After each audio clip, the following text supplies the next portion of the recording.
C'est un business qui monte à Abidjan, un business gagnant-gagnant, l'exploitation des espaces verts par des commerçants qui entretiennent en contrepartie les jardins publics de la capitale, une initiative appréciée par tous, comme nous le témoignent Brice Niawa, Aruna Zeba et Tanguy Conan dans ce reportage. Situé à l'angle du premier pont de Yopougon, cet espace était, il y a quelques années, un nid d'ordures, réputé dangereux, à cause des jeunes qui vadrouillaient dans le coin et le lot d'agressions enregistrées.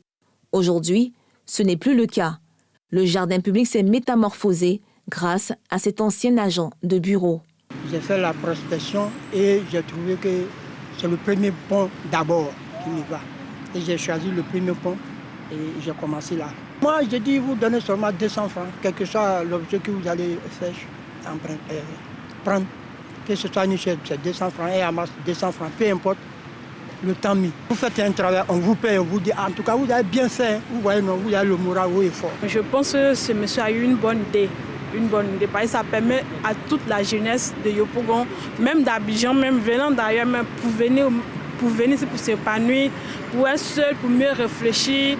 En tout cas, c'est un bon coin, quoi. Dans cet espace vert, en plein cœur de la commune du Plateau, c'est le même constat.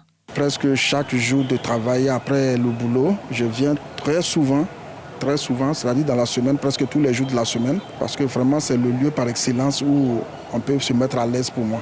Avant, là, jardin, là, même pour passer, pour sortir de l'autre côté, là, à cause de des caca, pipi, tu ne peux pas rentrer. Maintenant, il y a commerçants. L'entretien là fait que non, maintenant, là, les gens peuvent venir se reposer pour prendre du lait.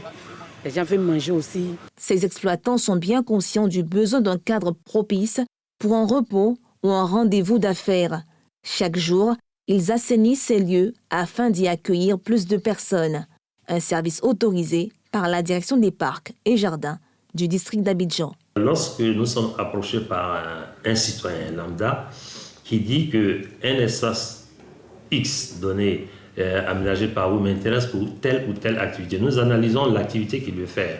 Si cette activité impacte négativement notre espace, nous ne sommes pas d'accord. Au plateau, par exemple, vous avez vu le nombre de personnes qu'il y a au plateau. Ce n'est pas tout le monde qui a les moyens d'aller déjeuner dans un restaurant. Donc nous autorisons certaines dames qui viennent dans ce jardin pour vendre à manger, pour donner à manger aux travailleurs qui sont au plateau. Et puis après avoir déjeuné, ils se reposent sur les bancs, sur les arbres, ils se reposent. Mais les dames doivent nettoyer après. On doit trouver le jardin dans l'état de propriété dans lequel ils l'ont trouvé. Nous acceptons, je dirais, toute activité récréative, toute activité de détente, toute activité de relaxation. Nous ne pouvons pas, par exemple, accepter qu'un mécanicien vienne s'installer dans nos jardins.